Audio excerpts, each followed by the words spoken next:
Muy bien. ¿Se observa la diapositiva? Sí, doctor, sí se observa. Mm, Muy bien. Comenzamos entonces. Mm,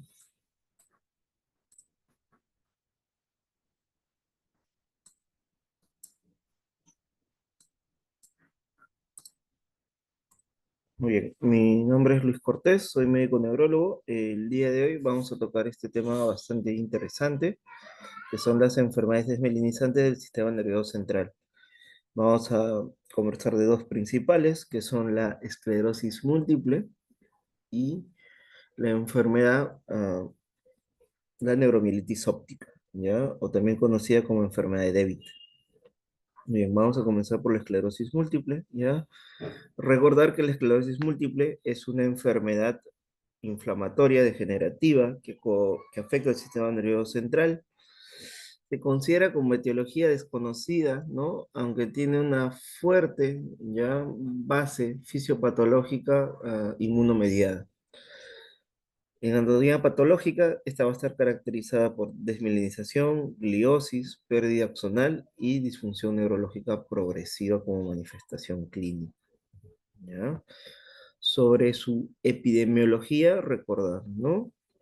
Es una enfermedad que suele iniciar en personas jóvenes, entre 20 a 40 años, ¿ya? Suele ser más frecuente en mujeres que en hombres, ¿ya? Con una relación de 3 a 1. La prevalencia varía, ¿ya? Se describe que hay lugares que tienen una prevalencia de 300 por 100.000 habitantes, ¿no? Y que hay lugares en los cuales hay una menor incidencia, ¿no? En el Perú, ¿ya? En nuestra localidad justamente estamos en las zonas del mundo en las cuales hay una baja incidencia, ¿no? Una baja prevalencia, incidencia de esclerosis múltiple, ¿no? En un estudio realizado en el 2016 se ha descrito una prevalencia, ¿no? Estimada de 9 personas por 100.000 habitantes, ¿ya? Suele ser más frecuente, ¿ya? En raza caucásica, ¿no? Y justamente como pueden observar, hay una gradiente a nivel de mapa poblacional, ¿ya? Muy bien. ¿Cuáles son los factores de riesgo que se han identificado, no? Hasta el momento se describen factores de riesgo genéticos y ambientales. Dentro de los genéticos se describe ¿ya? La presencia de antígeno leucocitario humano, ¿no? DRB1, ¿no? En estos pacientes que se ha identificado este antígeno leucocitario, se ha descrito un odds radio de 3 a 6. Se describe que en familias en las cuales hay una historia familiar de esclerosis múltiple, ¿no? Se ha visto esto en un 10 o un 12% de los casos. Y en pacientes, ¿no? Que han tenido diagnóstico de esclerosis múltiple, ¿no? En familias, ¿no? Se ha visto que pudiera haber hasta un 30% de casos en gemelos monocigóticos. Sobre los factores ambientales, ya hay varios estudios, ¿no? Que identifican a la infección por virus de Epstein-Barr como uno de los principales factores de riesgo, ¿ya? Se ha visto estudios en los cuales pacientes seronegativos en realidad tienen una baja prevalencia de la enfermedad, ¿ya? Y se considera como un factor protectivo. ¿Cuáles son los que tienen mayor factor de riesgo? Los que hacen infecciones sintomáticas por el virus de Epstein-Barr, ¿ya? Esto se describe que tienen el doble de posibilidad de tener mayor riesgo de esclerosis múltiple. ¿Y cuáles son las teorías que se manejan, no? Una mímica molecular, se maneja también alteraciones de los linfocitos tipo B, como principales teorías, ¿no? Dentro de la relación de la enfermedad con esta infección. Otros factores ambientales que se describen son el déficit de vitamina D, ¿no? Y esto en relación, ¿no? A la menor exposición de rayos solares, ¿ya? Y esto sugiere, ¿no? Una explicación a por qué hay un gradiente entre los hemisferios de norte a sur, ¿no? Como vimos en el mapa que presenté hace un momento, ¿no? Entre norte y sur, vamos a ponerlo acá, entre norte y sur va a haber un gradiente. Muy bien. Otros factores de riesgo involucrados son el tabaquismo y la obesidad durante la adolescencia, ¿ya? Entonces, recordar bien estos factores de riesgo. Presencia de antígeno leucocitario humano, DRB1, ¿ya? Y la infección por virus de Epstein-Barr. Muy bien. ¿Ya? Es importante para poder conocer la enfermedad que va a haber dos procesos muy importantes involucrados en su fisiopatología. Uno van a ser las recaídas, ya en las cuales hay procesos inflamatorios que van a generar síntomas neurológicos, ya nuevos o que pueden producir agravamiento de síntomas que ya habían previamente. Y también va a haber otro fenómeno fisiopatológico que es la progresión. ¿Ya? Hay muchos pacientes que pueden realizar una progresión de la enfermedad, ¿ya? Independiente de recaídas, y hay pacientes en los cuales pueden haber progresión de la enfermedad relacionados a las recaídas. Es decir, que no todos los pacientes se llegan a recuperar al 100%, ¿ya? De los procesos inflamatorios que hay. ¿Ya? Es por tanto, ¿no? Que como mencionamos al inicio, esta viene a ser una enfermedad inflamatoria, ¿ya? Desmielinizante y neurodegenerativa, ¿no? Como vemos acá en esta gráfica, ¿no? Que nos hace una referencia en el tiempo, ¿no? Desde una persona joven hasta una paciente adulto mayor, ¿no? Vemos que en pacientes con esclerosis múltiples va a haber una neurodegeneración. Y esto se va a poder visualizar con una aceleración de la atrofia cerebral. Muy bien. ¿Cuáles son los fenotipos clínicos clásicos ya descritos en esclerosis múltiple? Ya se describen, ya de acuerdo a esta revisión, ¿no? En el 2013, definiendo el curso clínico de la esclerosis múltiple, ¿no? Describen cuatro, ¿ya? Los principales, los más frecuentes, ya, son los primeros tres que se mencionan acá, ya. Vamos a tener la recurrente remitente o recaída remisión, ya, en los cuales, ¿no? Como se observa aquí, vamos a tener un brote que va a generar un síntoma neurológico, pero este en el tiempo va a remitir, ¿ya? Esa es una de las características. Hay una recaída claramente definida con recuperación total o parcial, ¿no? Como vemos acá, acá va a haber una recaída o brote y va a haber una recuperación parcial, ¿no? Pero como vemos acá, la discapacidad del paciente se va a ir incrementando gradualmente. Luego tenemos la secundariamente progresiva, ¿no? En los cuales son pacientes que inicialmente tuvieron un curso de recaída remisión y en el seguimiento se ha visto que los pacientes llegan a hacer una progresión de la enfermedad sin o con recaídas, ¿ya? Como podemos ver acá, ¿no? Paciente tiene una recaída, hace una remisión, ¿no? Los primeros años de la enfermedad y luego continúa con progresión de la enfermedad no relacionada a recaídas, ¿no? También el gráfico siguiente, ¿no? Hay recaídas, hay remisión y luego en el paso del tiempo hay recaídas con remisión, pero ya con una acumulación de la discapacidad del paciente. Y las primariamente progresivas son formas que desde el inicio de la enfermedad ya vemos que hay un patrón de aumento de la discapacidad. ¿Ya? Hay un cuarto fenotipo que no es el típico, ¿ya? Pero ¿qué es? progresión asociado a recaídas, ¿ya? Asociado a brotes, ¿no? Hay progresión de la enfermedad, hay brotes, el paciente se recupera y continúa con la progresión de la enfermedad, ¿ya? Estos tres primeros que les menciono son los más frecuentes, ¿no? Y la recaída de remisión está entre un 80 a un 85%, a diferencia de la primariamente progresiva, que es una menor porcentaje, de 10 a 15 menciones. Muy bien, ¿no? Este es el artículo del cual se tomaron estas definiciones, ¿no? Justamente acá hacen estas definiciones que son importantes conocerlas, ¿ya?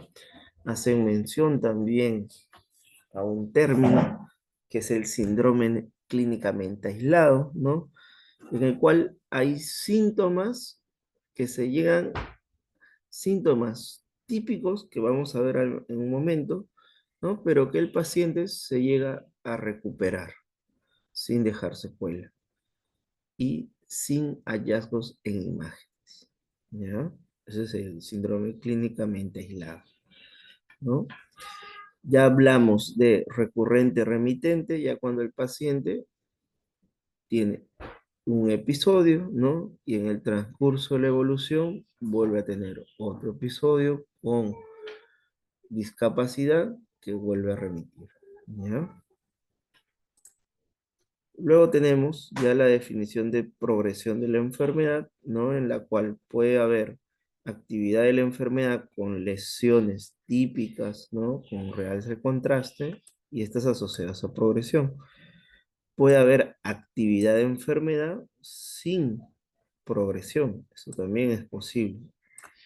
Y puede haber que encontremos que no haya lesiones activas, ¿no? Que vamos a ver que estas se definen por hallazgos en neuroimágenes, pero que el paciente a pesar de eso sigue con progresión, ¿ya? Pues estos fenotipos son importantes reconocerlos. Muy bien. Ahora, esto sí, les pido por favor que tomen bastante atención, ya que son las manifestaciones clínicas, ¿no? En qué pacientes nosotros vamos a sospechar que nuestro paciente pudiera tener una esclerosis múltiple, ¿no? Como hemos visto en las prácticas, ¿no? Mucho nosotros hacemos el diagnóstico en base a síntomas y signos. Y ahí tienen que ser síntomas y signos que tengan ciertas características particulares. Sobre manifestaciones clínicas, ya podemos tener un compromiso del nervio óptico que se denomina neuritis óptica, podemos tener síndromes del tronco encefálico y podemos tener compromiso de la médula espinal, cada uno con características ya muy claras que vamos a mencionar en un momento, ¿no? También el otro es compromiso de hemisferios cerebrales. Muy bien. Sobre el compromiso del nervio óptico en esclerosis múltiple, la característica típica es que este va a ser unilateral, ¿ya?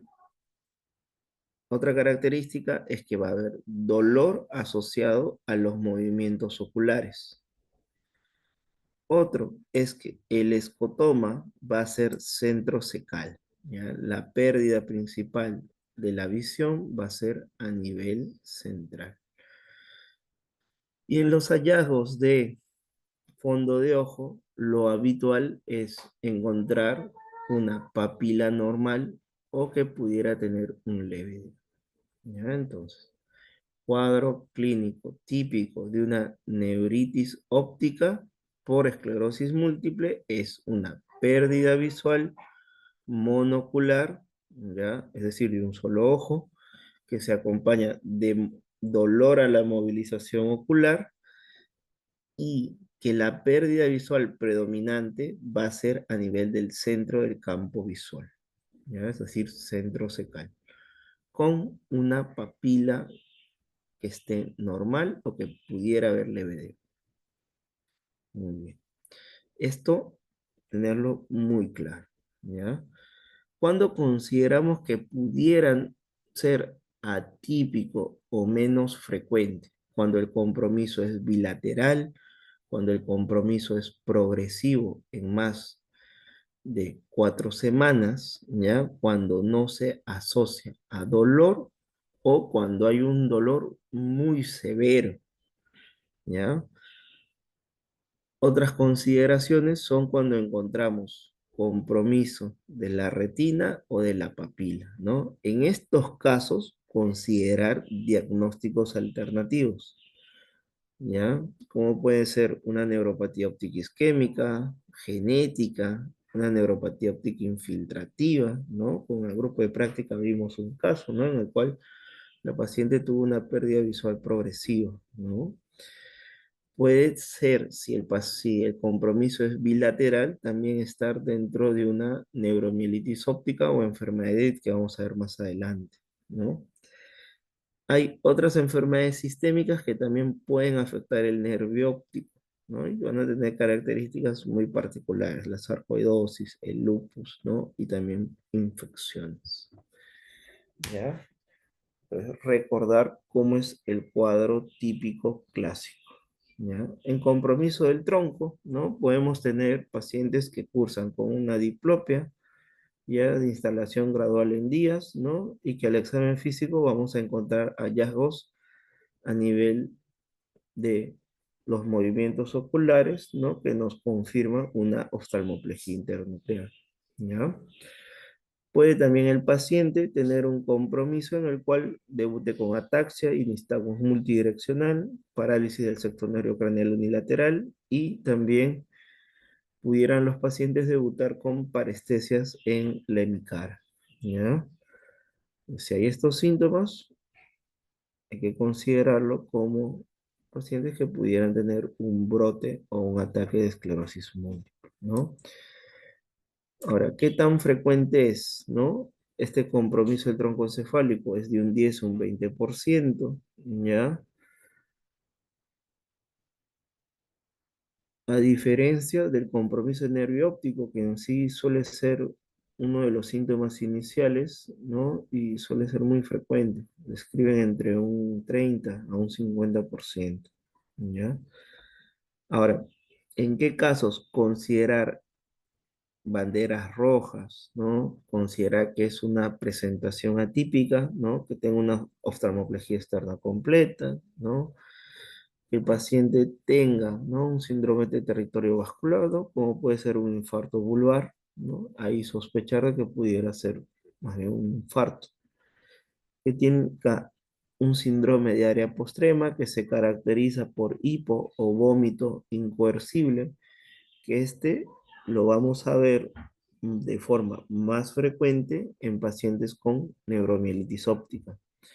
Que tenga una parálisis del tercer neurocraneal con afectación pupilar, ¿no? Que como les mencioné, en práctica, esto puede ser más frecuente en pacientes que tengan una lesión que esté comprimiendo el tercer nervio craneal, ¿ya? Que tenga una neuropatía trigeminal sensitiva progresiva, que se suele ver bastante en pacientes que tienen esclerodermia, ya que a esto se acompañe distonías focales, ¿no? O tortícolis, ¿no? Que esto se observa en pacientes con enfermedades neurodegenerativas como las distonías cervicales, ¿ya?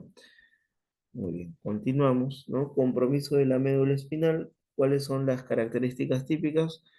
Lo usual es que el paciente curse con una mielopatía parcial, ¿ya? Que se puede caracterizar por debilidad, una cuadriparesia o una paraparesia, dependiendo del nivel que sea afectado, ¿no? Sin llegar a tener un compromiso, ¿no? Completo, ¿no? Es decir, pudiera o no pudiera haber nivel sensitivo, pudiera o no pudiera haber alteración esfinteriana, ¿ya? A eso denominamos una mielopatía parcial, ¿ya? El signo de Lermit o síndrome de Lermit también es bastante frecuente en pacientes que tienen un compromiso de la médula espinal y los pacientes lo describen como una descarga eléctrica descendente, ¿ya? Y que se puede exacerbar cuando el paciente hace flexión cervical, ¿ya?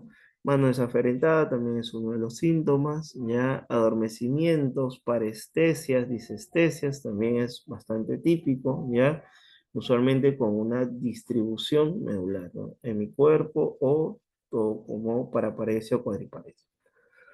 Otro hallazgo típico es la urgencia miccional, el compromiso de los esfínteres, ¿ya? Es bastante común. Pacientes pueden debutar con urgencia urinaria, incontinencia, ¿ya? Puede también haber compromiso, ¿no?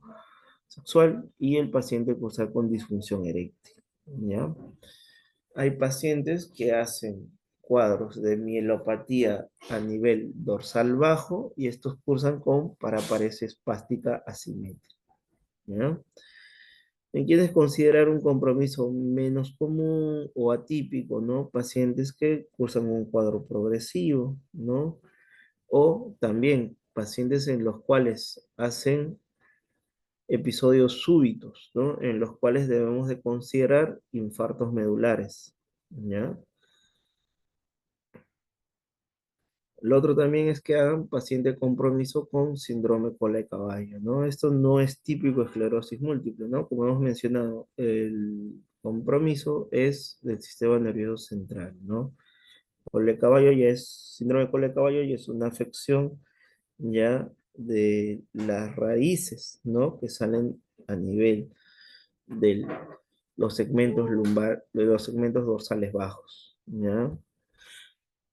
Que el paciente haga una retención urinaria aguda, ¿ya? También que haga un síndrome de Brown-Sequard completo, también que haga una ataxia sensitiva progresiva, ¿no? Y que nos sugiera un compromiso de columna posterior. Esto también tenerlo muy en cuenta porque pudiera ser que el paciente en realidad tiene una neurosífilis, ¿ya? Entonces, tener bien en cuenta estos hallazgos clínicos. Y en compromiso de hemisferios cerebrales, ¿ya?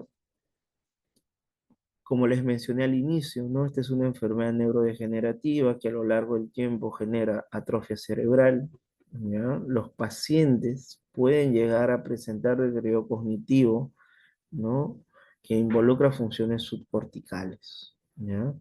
Podemos encontrar también pacientes con hemiparesias o hemipoestesias, ¿ya? Cuadros que no son muy típicos, encefalopatías agudas, cegueras corticales, ¿no? Cuadros de mianopsia, epilepsia, ¿no?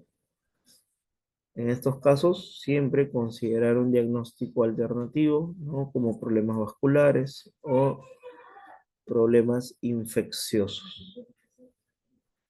Ya cuando la enfermedad está establecida, ¿no? Como hemos visto, ya no solo son brotes, sino ya el paciente tiene una discapacidad que se va acumulando en el tiempo. Los pacientes pueden llegar a presentar debilidad casi constante, que se puede acompañar de síntomas o de signos de compromiso piramidal, ¿no? Espasticidad, clonus, ¿ya? Al examen físico lo podemos encontrar con hiperreflexia. Espasticidad es un signo muy frecuente, un hallazgo muy frecuente en pacientes con esclerosis múltiple, y que esta espasticidad llega a limitar su marcha, siendo muy discapacitante. Sobre trastornos sensitivos, ¿no? Que son los fenómenos más frecuentes, ¿no? El paciente puede cursar con hemipoestesias, puede cursar con alteraciones disestésicas en banda, ¿no? ¿Ya? Que son bastante típicas, son bastante comunes. El deterioro cognitivo, ya lo mencionamos, es bastante frecuente y se puede llegar a observar en fases ya crónicas de la enfermedad, ¿no? ¿Cuáles de las funciones cerebrales van a estar, las funciones superiores cerebrales van a estar más afectadas? Son la atención, la fluidez verbal, la percepción visoespacial y la velocidad de procesamiento. Sobre trastornos cerebelosos, ¿ya? Síntomas que pueden derivar de un trastorno cerebeloso es el temblor, temblor de acción, ¿ya? Paciente puede llegar a presentar problemas de equilibrio, ¿no? Falta de coordinación, inestabilidad postural y también problemas o dificultades en el habla, ¿no? Recordar que un hallazgo típico, ¿no? De afectación cerebelosa cuando hay un trastorno del habla es la disartria escándida. Los trastornos neuropsiquiátricos también son posibles encontrarlos, ¿no? O ser hallazgos de comorbilidades, ¿no? ¿Ya? lo usual y lo más frecuente de los trastornos neuropsiquiátricos es la depresión y ansiedad, que se describe en un 50% de casos. Sobre trastornos de la marcha, ¿no? Es la causa más importante de discapacidad, ¿no? Y en la escala de EDCS, que es una escala internacional ya establecida para tipificar, ¿no? El grado de discapacidad, la marcha tiene un factor muy importante, ¿ya? Y la etiología es multifactorial, ¿no? Puede ser por falta de coordinación, puede ser por imbalance, puede estar relacionada a la espasticidad, puede estar relacionada a la debilidad, puede estar relacionada a alteraciones sensoriales, sensitivas, ¿no? Entonces, hay que tener muy en cuenta este ciclo. Sobre la fatiga, ¿ya? Es muy frecuente, está descrita entre un 80 y un 95% de pacientes, ¿ya? Y también es de etiología multifactorial. Los trastornos esfinterianos y sexuales, como les mencioné, son bastante frecuentes, ¿ya? El más típico es vejiga hiperactiva, ¿no? Pero también pueden haber otros hallazgos como estreñimiento, disfunción eréctil, ¿ya? Que son los más descritos. Y sobre fenómenos paroxísticos en pacientes que tienen lesión a nivel del tronco encefálico, específicamente en la protuberancia, y que se afectan las fibras trigeminales intrapontinas, pueden haber cuadros de neuralgia del trigémino, ¿no? Pero que estos tienen una presentación atípica. Son de una duración más prolongada, suelen ser bilaterales, ¿ya? Puede haber también el signo del Hermit que les mencioné, que son descargas eléctricas que los pacientes lo refieren, que son descendentes, ¿no? Y que se pueden exacerbar cuando el paciente hace una flexión cervical. Pueden haber también espasmos tónicos en miembros inferiores como hallazgo frecuente de la enfermedad. Muy bien. Entonces, sobre los estudios complementarios, ¿no? La esclerosis múltiple va a tener la particularidad de que para el diagnóstico, sí o sí, vamos a necesitar estudios de imagen, ¿ya? Sí o sí. Sin estudio de imágenes, no vamos a llegar a una conclusión diagnóstica adecuada, ¿ya? Por tanto, es importante conocer las lesiones a nivel de resonancia típicas de esta enfermedad, ¿no? Y se describen como lesiones hiperintensas, ¿no? En secuencias de FLAIR o T2, ¿no? Que son las que vemos acá. Este viene a ser un T2 y este viene a ser un FLAIR. No, perdón,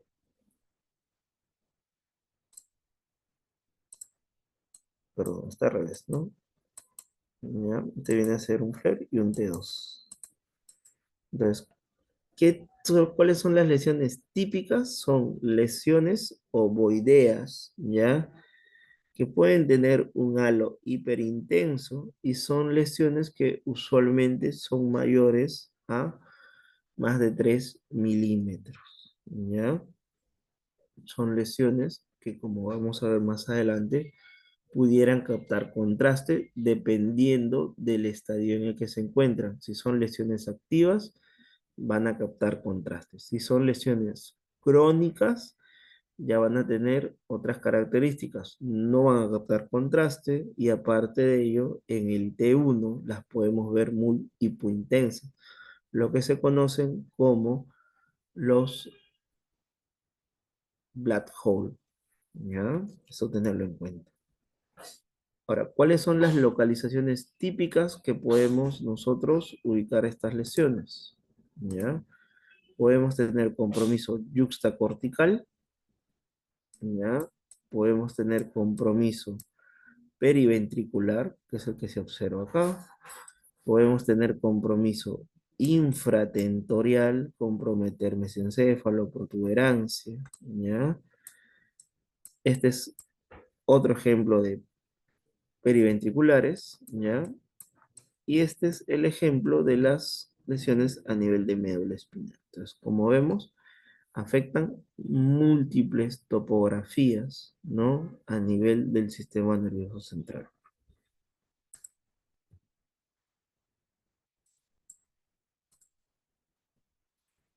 Ahora, ¿cómo definimos una lesión aguda, ¿no? Esta ya es un T1 con contraste, ¿no? Y este también un T1 con contraste. Este es un T2 y este viene a ser un flare, ¿no? Pues, ¿cómo definimos las lesiones agudas? Son lesiones que al administrar sustancia de contraste, estas van a tener un realce, ¿no? Que puede ser anular, como el que ven acá, ¿ya? O puede ser un realce homogéneo. Muy bien, entonces, en esta secuencia, ¿no? Llama la atención, ¿no? Vemos lesiones que son hiperintensas en el flare, ¿ya? Pero que podemos decir que están en diferentes estadios, ya que de todas estas, las que he señalado, ¿no? Solo podemos ver que de todas esas lesiones son pocas las que captan contraste, ¿ya? Pues, con estudios de resonancia nosotros podemos establecer una diseminación en tiempo, ¿no? De acuerdo a si son lesiones agudas o crónicas, ¿no? En este caso vemos lesiones en diferentes estadios. Muy bien.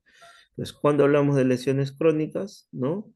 Cuando estas en el T1, ¿no? Son muy hipointensas, son lesiones hipointensas, ¿ya?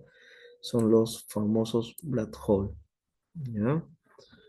Esto ya nos habla de cronicidad de la lesión. Cuando vean estos casos, siempre va a existir el diagnóstico diferencial de por qué no pueden ser lesiones vasculares, ¿no? Las lesiones vasculares van a tener algunas características muy particulares, a diferencia de la esclerosis múltiple, ¿ya? Usualmente la esclerosis múltiple afecta lo que es cuerpo calloso, afecta las fibras en U, ¿ya? Son algo típico en la enfermedad. Los infartos, a diferencia de la esclerosis múltiple, más van a tener compromiso de lesiones corticales, ¿ya? Cuando hay afectación de núcleos de la base, ¿ya? Esto también va a ser más típico en vasculares. Lesiones infratentoriales, periventriculares o compromiso de la médula espinal va a ser más frecuente en esclerosis múltiple. Hay realce al gadolíneo, ¿ya? En esclerosis múltiple, sí, siempre y cuando sean lesiones agudas, ¿no? En infartos puede haber un realce al gadolíneo, pero este realce es un realce más de los giros, es un realce incompleto, no es un realce homogéneo. Hallazgo de D12 de Dawson, ¿no? Que es esta imagen típica de acá, ¿no?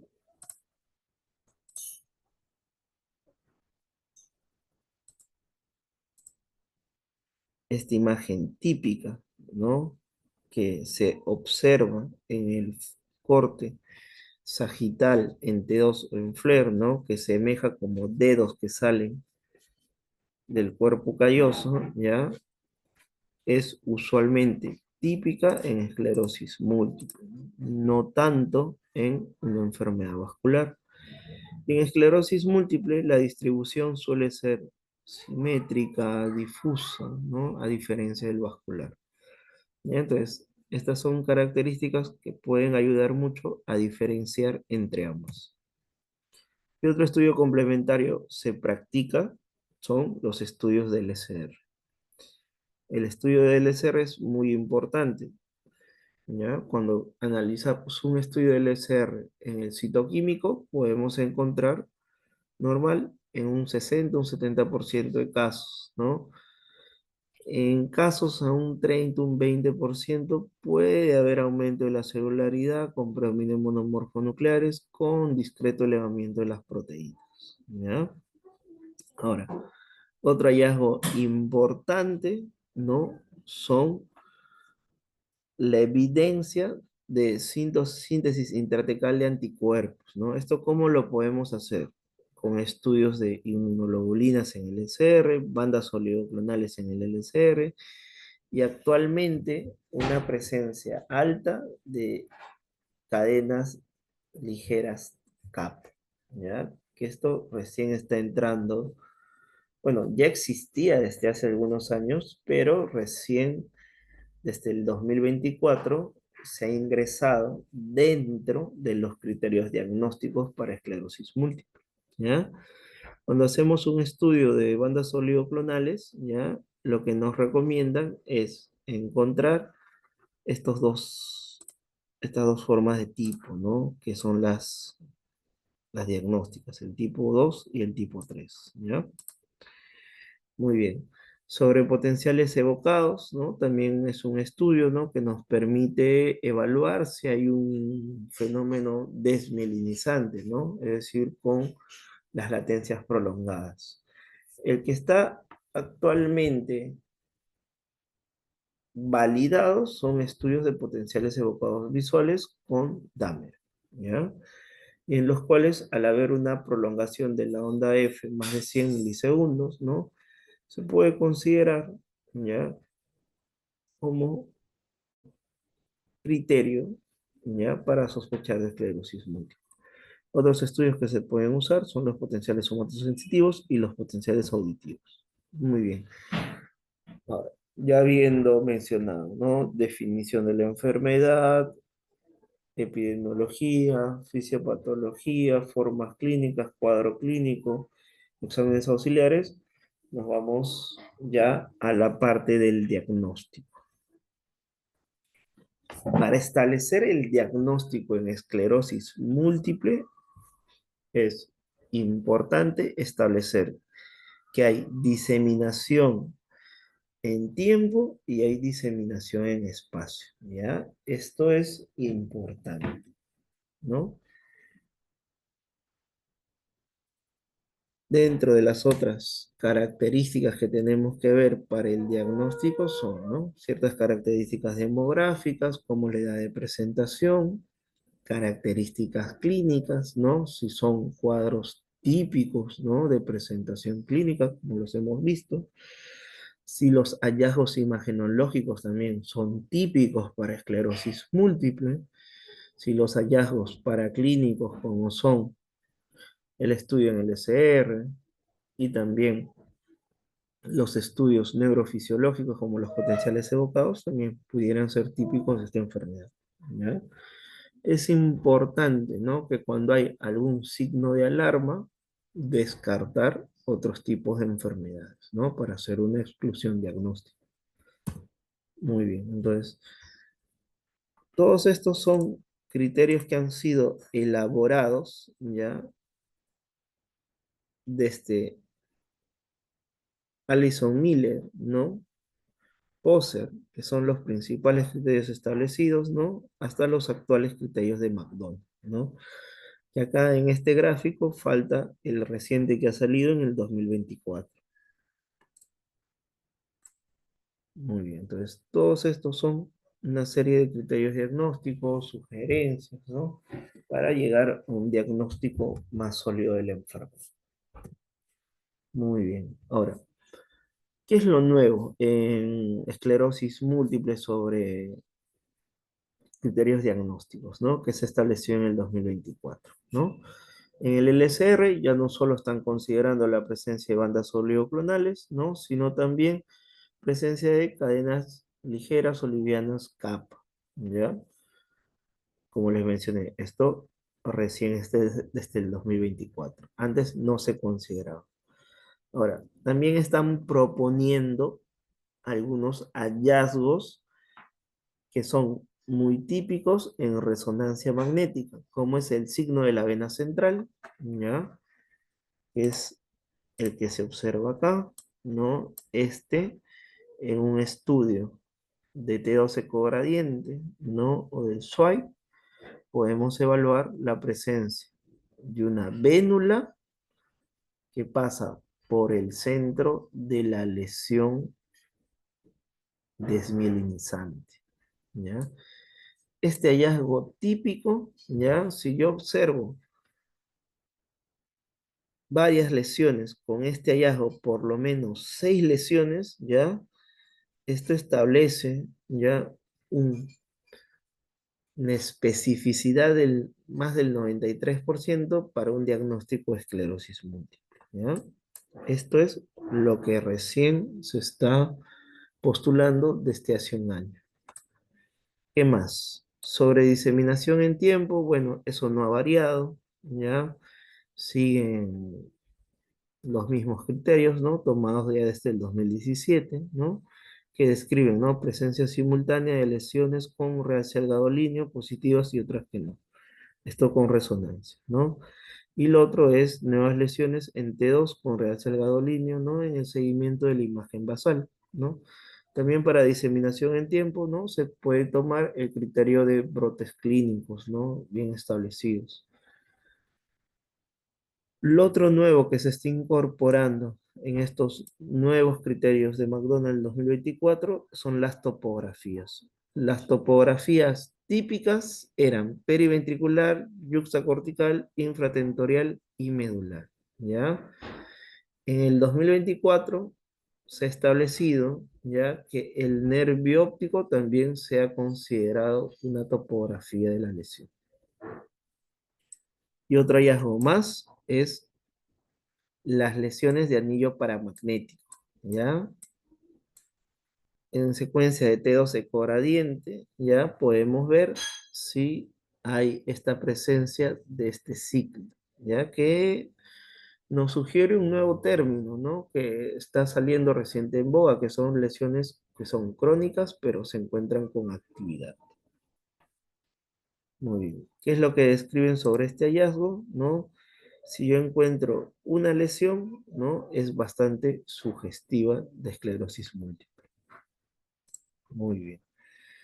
¿Ya? Estos son la comparación entre los criterios de 2017 con los del 2024, ¿no? Entonces, para diseminación en tiempo, ¿no? Han agregado ya 5 topografías y describen, ¿no? Más de una lesión en por lo menos 2 de las topografías típicas, ¿no? Ya nos sugieren un criterio de diseminación en tiempo.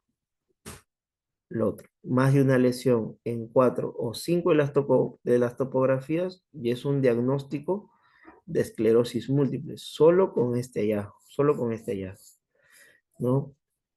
Más de una lesión en 5 topografías típicas, pero que a estas yo le encuentro signo de la vena central, por lo menos en 6 de las lesiones, o al menos una de ellas con lesión con halo paramagnético, ¿ya? Esto también ya es diagnóstico de esclerosis múltiple, ¿no? Siempre y cuando haya diseminación en tiempo o presencia de bandas oleoclonales positivas, ¿ya? Y lo otro sobre diseminación en tiempo, describen, ¿no? Que por lo menos más de 2 lesiones en médula espinal, ¿no? Y esto es un hallazgo de diseminación en espacio.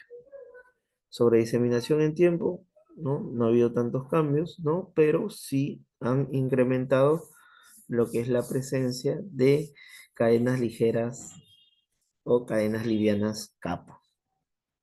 Muy bien.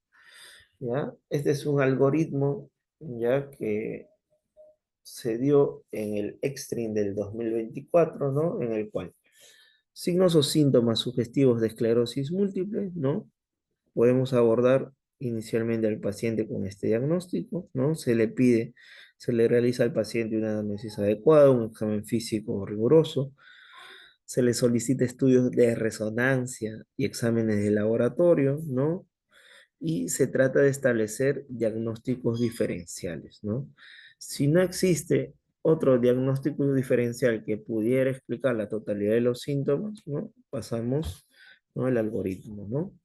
Vemos si en la resonancia, ¿no? Pudiera existir lesiones presentes en más de 2 topografías, ¿no? Y esto me hace diagnóstico de esclerosis múltiple y paciente con más de 12 meses de progresión de la enfermedad o dos lesiones en médula espinal.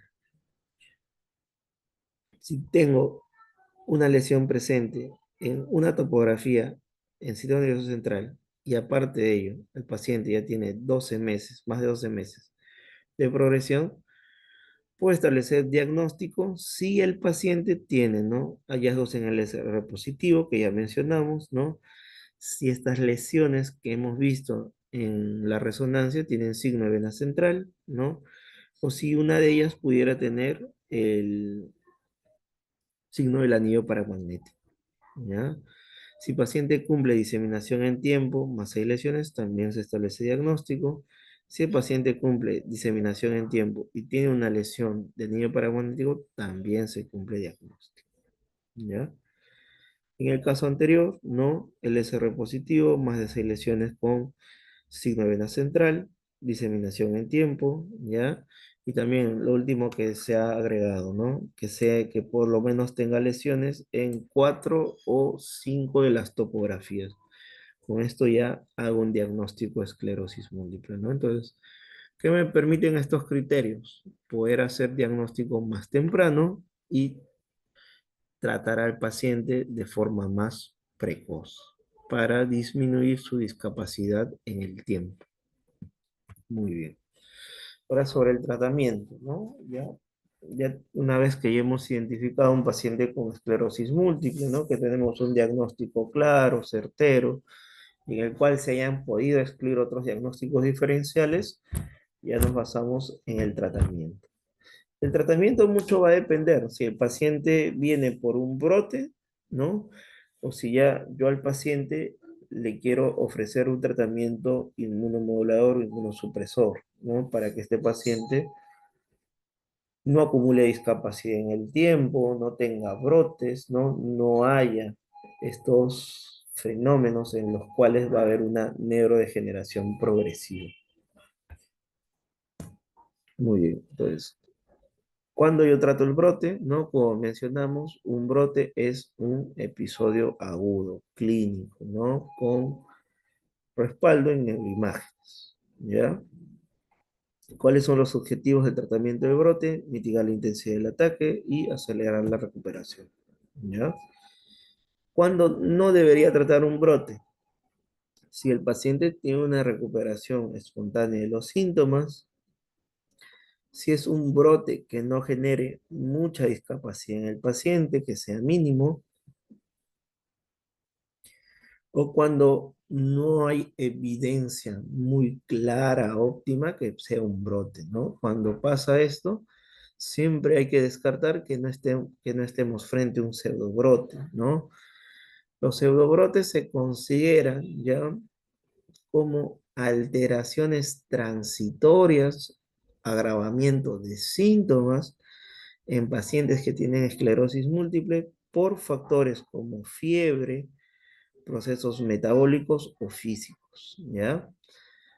Dentro de estos, ¿ya? Hay un fenómeno muy ya notificado, ¿no? En el cual se describe que se presenta principalmente en esclerosis múltiple, que es el fenómeno de Uthoff, en el cual pacientes que por el aumento de la temperatura corporal, no sea por un proceso febril o sea por un ejercicio muy exigente, ¿no? El paciente, por ese aumento de la temperatura corporal, puede hacer un agravamiento de sus síntomas, ¿ya? Esto recordarlo. Muy bien, entonces, ¿cómo trato el brote? ¿No?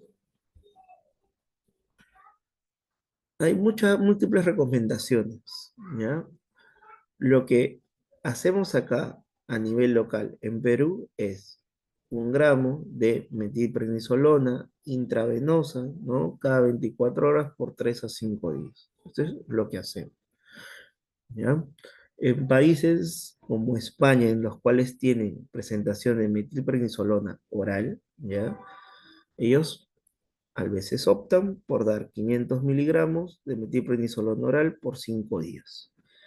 Pueden también optar por dar 1 gramo por 3 a 5 días, ¿no? Y esto mucho va a depender, ¿no? De la preferencia del médico, ¿no? Si el paciente tal vez no tolera los esteroides orales, o si el brote es muy grave, significativo, ¿no? Para el paciente y que requiera monitorizarse. ¿Ya? Acá en Perú, como les digo, lo que usamos es 1 gramo de metilprednisolona endovenoso, ¿ya? Y es por la forma de presentación que tenemos del fármaco. Para lo que sí es importante que sepan es que no es necesario, posterior al pulso, continuar con corticoides en una pauta descendente, ¿ya? Y también si el paciente llega por un brote, ¿no? El cual aún no se ha recuperado plenamente, también ah, indicar, ¿no? Cuadros de terapia de rehabilitación, ¿no? Y también fármacos que puedan ser controlar los síntomas, ¿no? Si el paciente está con disestesias, parestesias, ¿no? Podemos agregar medicamentos para tratar este tipo de dolor. Si el paciente está con un cuadro, ¿no? Que se ha exacerbado, tal vez una incontinencia urinaria, ¿no? Podemos dar fármacos que lo ayuden a esto, ¿ya? Siempre es importante hacer un seguimiento al paciente a las 2 semanas o si llega a presentar un agravamiento de los síntomas, ¿no? Existe este algoritmo, ¿no? En el cual te dicen, paciente con brote, ¿no? Que tiene síntomas consistentes y que duran más de 24 horas, ¿no? ¿Qué es lo importante? Uno, descartar que no hay infección, que no hay aumento de temperatura, que no haya ningún proceso de estrés que lo haya podido desencadenar, ¿no? ¿Cuál es lo importante? Descartar pseudobrote, ¿no? Descartar pseudobrote. Si no hay evidencia de ello, ¿no? Y estamos seguros de que es una recaída, un brote, ¿no? Tenemos que ver el grado de severidad del brote. Ya, el EDCS, como les mencioné, es una escala en la cual evalúan, ¿no? Qué tanto discapacidad tiene el paciente, dependiendo del síntoma que esté involucrado, o qué tanto discapacidad tiene en función a la marcha, ¿ya? Si es una discapacidad leve, mínima, ¿no? No se trata. Si es una discapacidad que es significativa, ¿no? Se trata con corticoides, con metilprednisolona. Si notamos de que el paciente ya no hay una mejoría dentro de las 2 primeras semanas y el paciente tiene una discapacidad muy significativa, se puede utilizar o recambio plasmático, ¿ya? O inmunoglobulina para tratar el brote, ¿ya? En casos de que los pacientes no respondan, ¿no?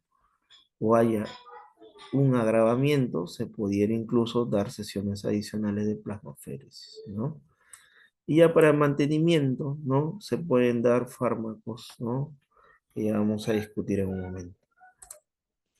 Muy bien, entonces, para el tratamiento inmunosupresor, inmunomodulador, ¿ya? ¿Qué es lo que vamos a tener en cuenta, ¿no? Para seleccionar a nuestro paciente, es muy importante ver comorbilidades, si el paciente es gestante, ¿no?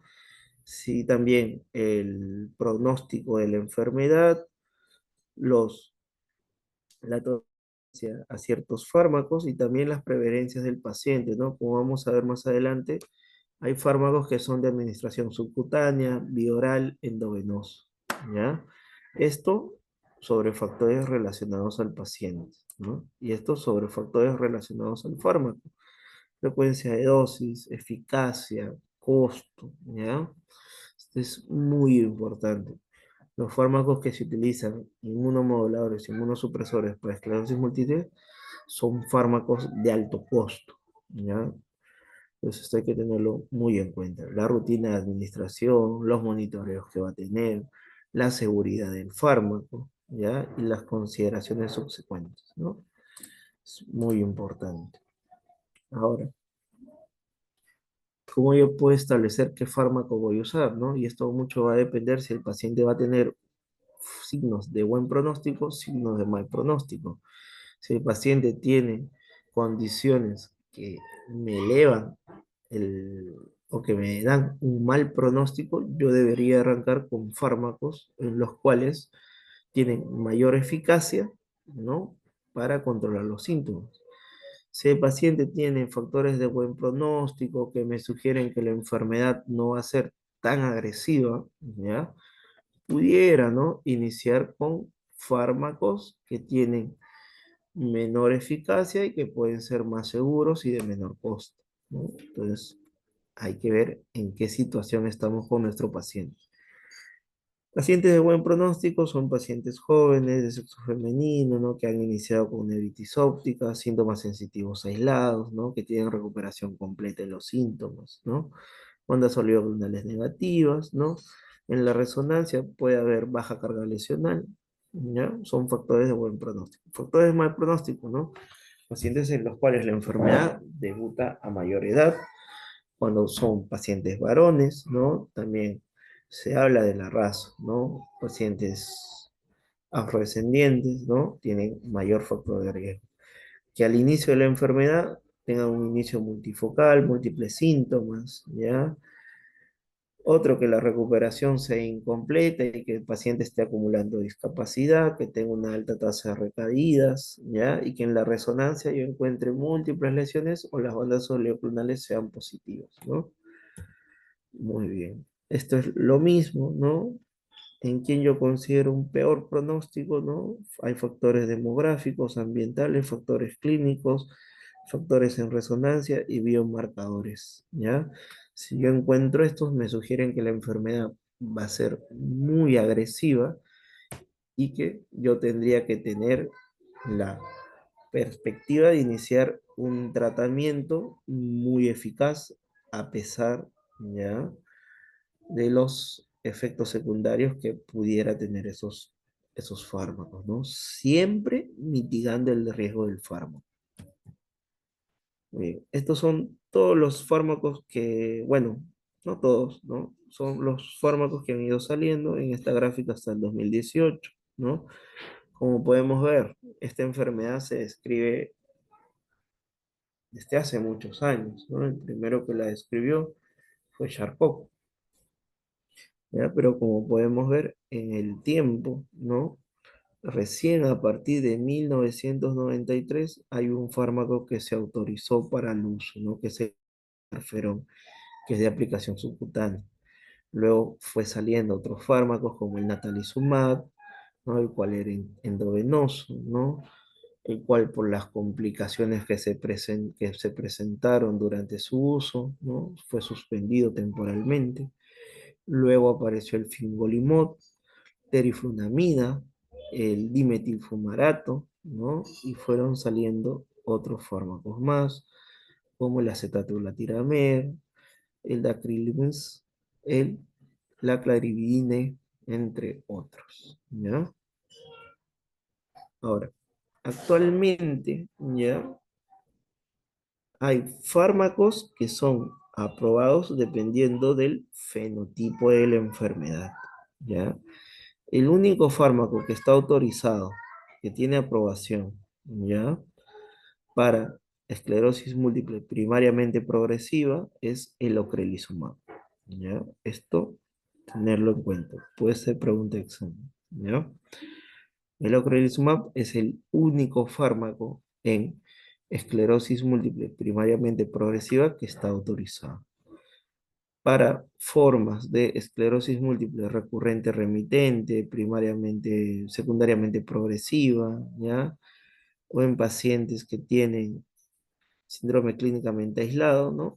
Hay más fármacos que se encuentran autorizados, ¿no? Destinterferón, acetato de glutiramet, teriflunomida, dimetilfumarato, ¿ya? Siponimod, ¿ya? Natalizumab, alemtuzumab, cladribidina, mitosantona, el ocrelizumab, ¿ya? Entre otros fármacos, ¿ya?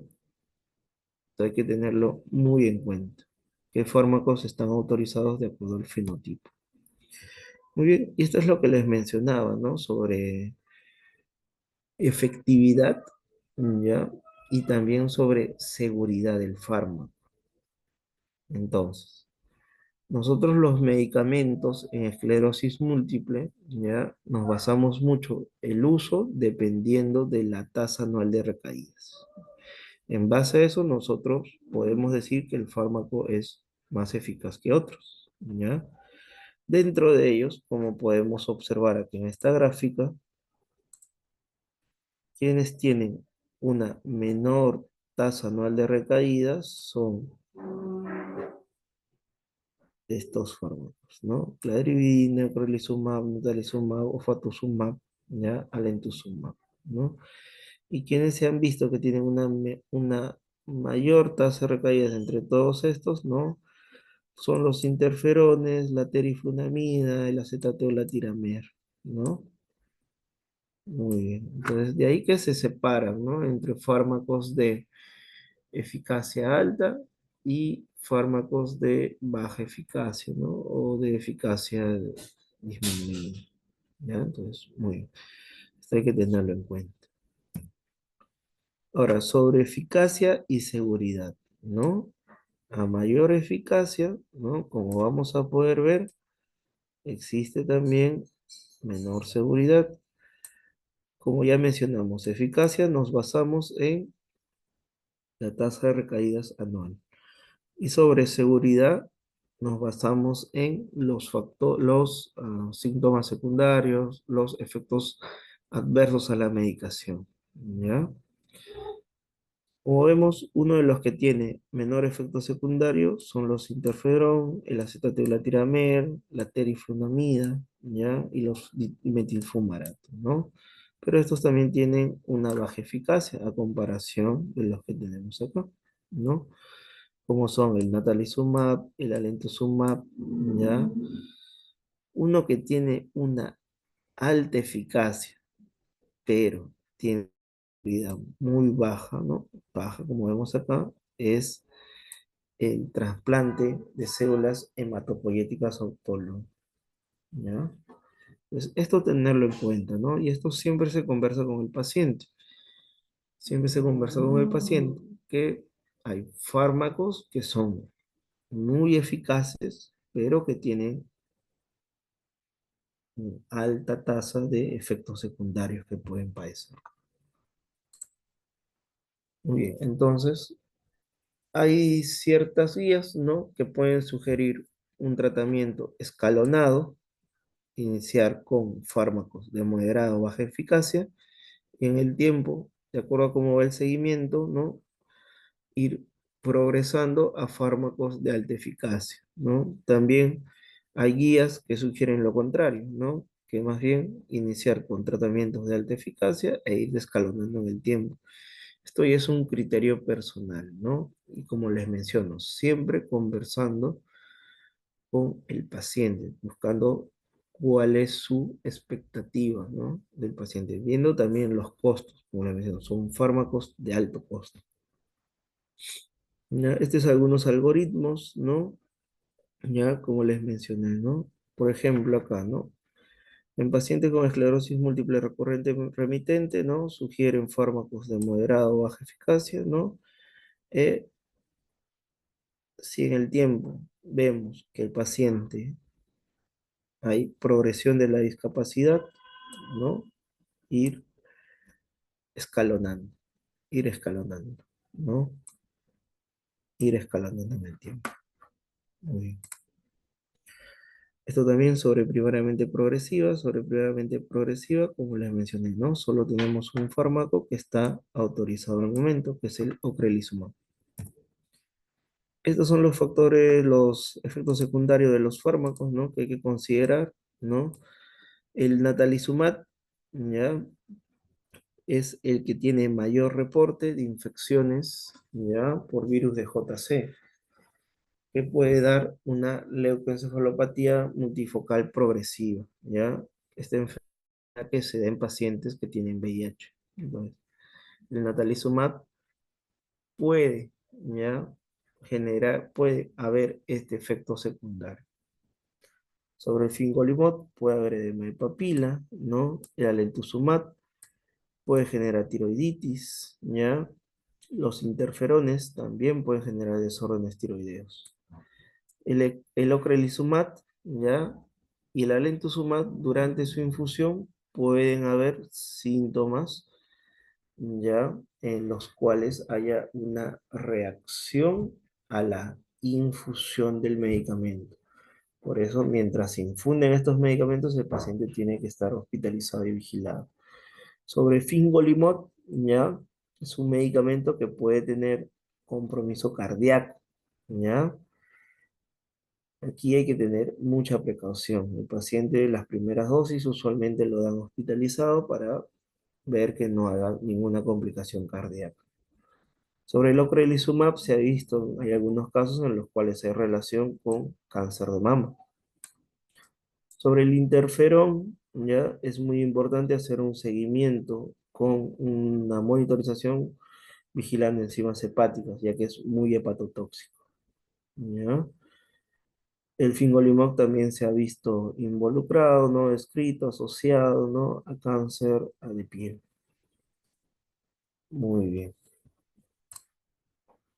Entonces, cuando hacemos un tratamiento, ¿no? No solo nos enfocamos en tratar, ¿no? O inmunosuprimir al paciente, sino también tratamos los otros síntomas derivados de la enfermedad, como la fatiga, la espasticidad, ¿ya? La depresión, ¿ya? Los disturbios urinarios, ¿no? Entonces, este ya es un tratamiento sintomático, ¿no? Y ahora, no solo a veces también se afecta solo el paciente, ¿no? Sino también afecta a su entorno, su familia, su trabajo, su vida social. Entonces, es una enfermedad que acarrea mucha discapacidad, ¿ya? Por lo tanto, hay que saberla afrontar, ¿no? Un enfoque multidisciplinario, ¿no? Y siempre conversando con el paciente sobre su expectativa. Muy bien, eso sobre esclerosis múltiple, ¿ya? Ahora vamos a tocar el tema de desorden del espectro de la neuromielitis óptica o enfermedad de David, ¿ya? Esta parte es más corta, no se preocupen, ¿ya? En neuromielitis es una enfermedad neurológica inflamatoria, autoinmune, ¿no? Y la forma de presentación es por compromiso medular con una mielitis longitudinalmente extensa y también se puede afectar, ¿no? El nervio óptico, con lo que se conoce como una neuritis óptica, ¿ya? Es por ello que tiene este nombre, ¿no? Neuromielitis, ¿no? Óptica. Compromiso tanto del nervio óptico como medular, que fueron ya los primeros casos que se describieron, ¿no? Que describió David. Dentro del estudio de esta enfermedad, ¿no? Al inicio se consideró como parte de la esclerosis múltiple, ¿no? Ya después con los estudios de David, ¿no? Ya fueron viendo que eran dos enfermedades completamente diferentes. Durante sus estudios, ¿no? De esta enfermedad, se indagó que hay un anticuerpo que está involucrado en su fisiopatología, que es el anticuerpo contra el AQP4, ¿ya? Muy bien, entonces, ¿qué diferencias hay entre la neuromielitis óptica y la esclerosis múltiple? ¿Ya?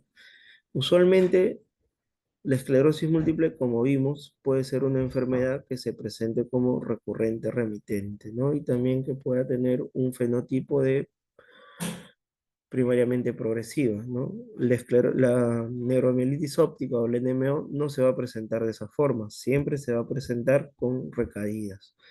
Y muchas veces los pacientes no se llegan a recuperar del todo. Es una enfermedad que tiene mucha mayor discapacidad que la esclerosis múltiple. Ahora, puede haber un curso de la enfermedad en la que se presenten múltiples brotes en lo largo de la vida del paciente, como también pueden haber algunos cuadros en los cuales solo se llega a presentar un único brote, ¿no? Pero que genera mucha discapacidad. Suele presentarse en personas, ¿no? Que tienen mayor edad, ¿no? Se describe entre 40, ¿no? Entre los 30 a 50 años, a diferencia de la esclerosis múltiple, que como vimos era más entre 20 a 40 años, ¿no? Sobre la relación entre mujer y varón, ¿ya? Hay estudios, ¿no? Como este de acá que describe que es mayor en mujeres que en hombres, ¿no? Una tasa mucho mayor a diferencia que la esclerosis múltiple. En neuromielitis óptica no va a haber un curso progresivo secundario, ¿ya? Y vamos a ver que los hallazgos en resonancia van a ser diferentes, ¿ya? En el cerebro, usualmente las lesiones en neuromielitis óptica son lesiones únicas y son lesiones extensas, grandes, ¿ya? Tiene más predilección de afectar zonas periventriculares, cuerpo calloso, ¿ya? Y tiene mucha afinidad sobre el área postrema. En médula espinal, vamos a ver que en esclerosis múltiple las lesiones son cortas, no llegan a pasar 1 a 2 segmentos vertebrales, a diferencia de neuromielitis óptica, que este compromiso medular va a ser longitudinalmente extenso, va a abarcar por lo menos 3 segmentos vertebrales, ¿ya? Sobre hallazgos en líquido, ¿ya? Puede haber pleocitosis, ¿no? No es muy frecuente que haya, ¿ya? Y puede haber células polimorfonucleares o mononucleares, ¿ya? Bandas oligoclonales pudieran estar presentes, ¿ya? Pero acá, a diferencia de la esclerosis múltiple, va a haber presencia de anticuerpos contra los receptores de acuaporina, que es el AQP4. Sobre la fisiopatología, ¿ya? En esta enfermedad se modula, ¿no? Por linfocitos T, linfocitos B, los cuales van a formar estos anticuerpos, ¿no? De forma extratecal, y esto va a ingresar a la barrera hematoencefálica y van a generar lesiones a nivel de los procesos, de los podocitos, de los astrocitos, ¿ya? Y estos se encuentran usualmente distribuidos a región alrededor del líquido cefalorraquídeo. Es por tanto que esta enfermedad se define como una astrocitopatía, ¿ya? Acá la lesión, la célula del sistema nervioso central que va a estar afectada es el astrocito. Muy bien.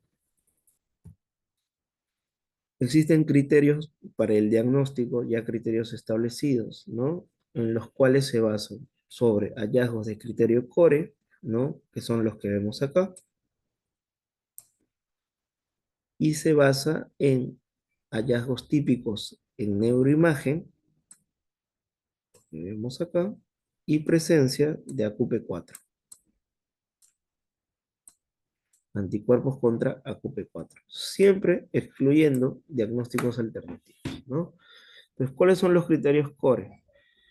Pacientes con neuritis óptica, pacientes con compromiso medular, pacientes con síndrome de aracostrema, pacientes con síndrome de tronco cerebral, pacientes en los cuales tengan una narcolepsia sintomática o un síndrome diencefálico agudo, o pacientes que tengan un síndrome cerebral sintomático, ¿ya? Vamos a hablar de cada una de ellas, ¿ya?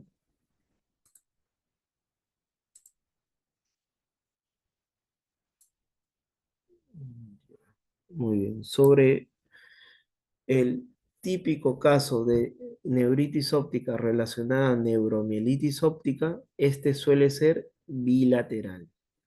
Pudiera o no pudiera haber dolor.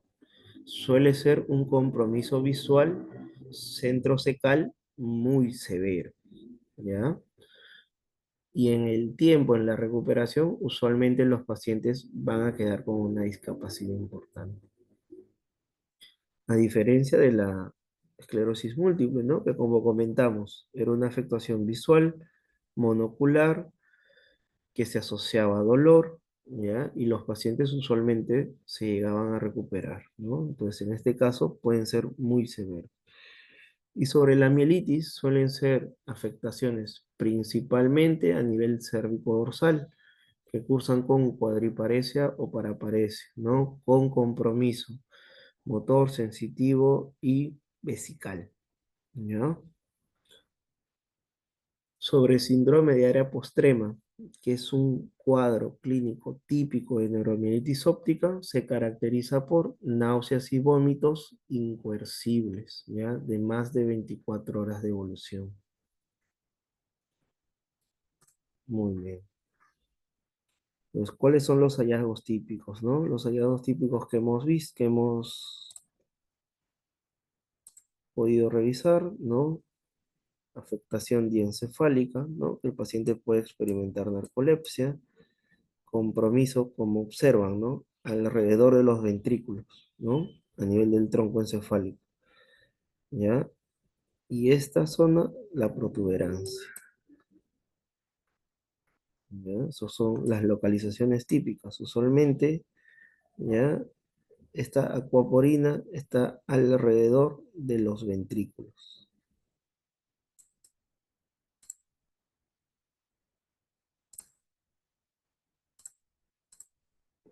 Sobre las lesiones típicas en resonancia, como podemos ver, son lesiones extensas. Son lesiones que comprometen, ¿ya? Por lo menos más de 3 segmentos vertebrales y son lesiones de distribución centromedial, ¿ya? Acá también, ¿no? Lesiones grandes, ¿ya? Que por lo menos están comprometiendo 3 segmentos. A nivel de nervio óptico, ¿ya? Puede ser unilateral o bilateral, ¿ya? Y en algunos casos también puede llegar a comprometer el quiasma óptico.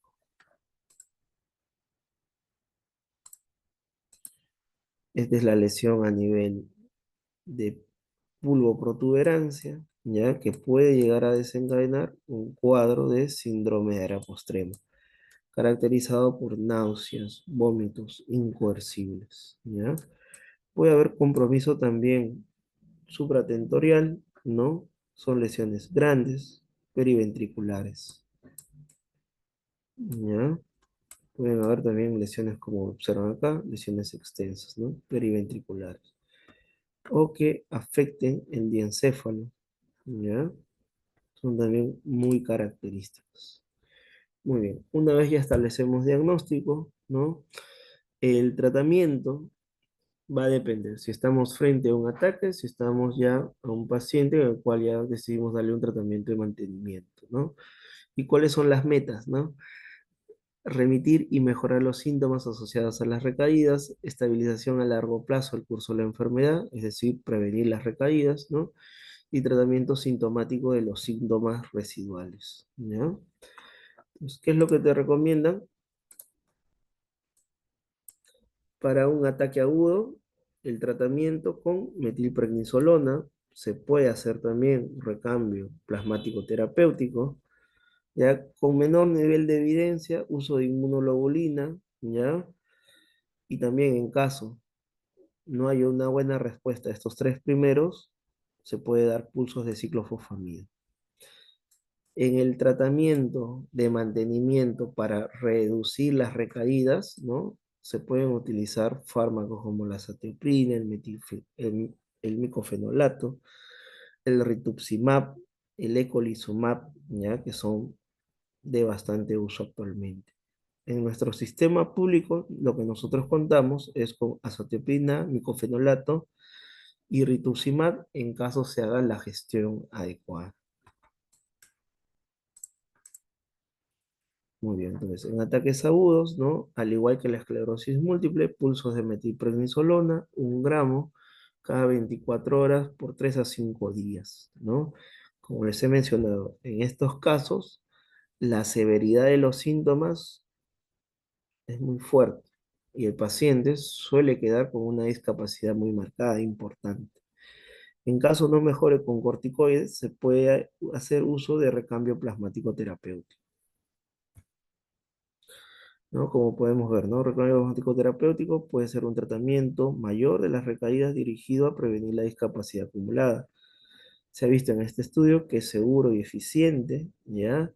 Y es efectivo sin llegar a importar el estado, ¿no? De la CUP4, si es positivo o negativo, ¿ya? Muy bien. Y sobre tratamiento, ¿no? Para reducir las tasas de recaídas, esto ya lo mencioné, ¿no? Micofenolato, acetoprina, ¿ya? Tenemos también uso de rituximab, ¿ya? O el eculizumab, ¿no? Entonces, esta es una guía, ¿no? En la cual recomienda, ¿no? ¿Qué fármacos podemos seguir, ¿no? En base a tratamientos de primera línea, ¿no? Azathioprina o rituximab, segunda línea, ¿no? Con micofenolato, y ya tercera línea, ¿no? Tratamientos combinados o uso de eculizumab o tocilizumab, ¿no? En pacientes que, a pesar de estar recibiendo un tratamiento adecuado, tienen múltiples recaídas. Muy bien, muchachos, eso es todo por el día de hoy. Quedo abierto a preguntas, a comentarios, a dudas.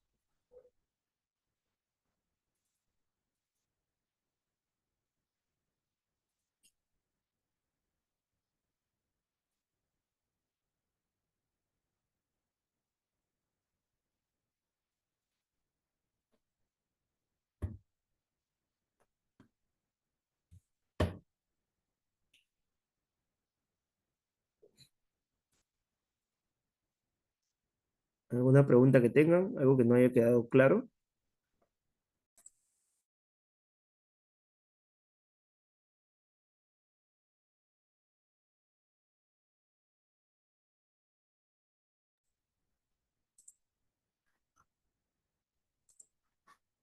Bueno, si no hay preguntas, bueno, damos por concluida la presentación.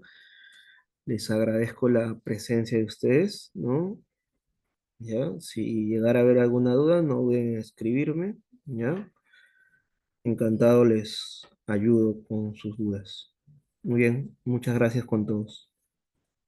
Gracias, doctor. Hasta luego.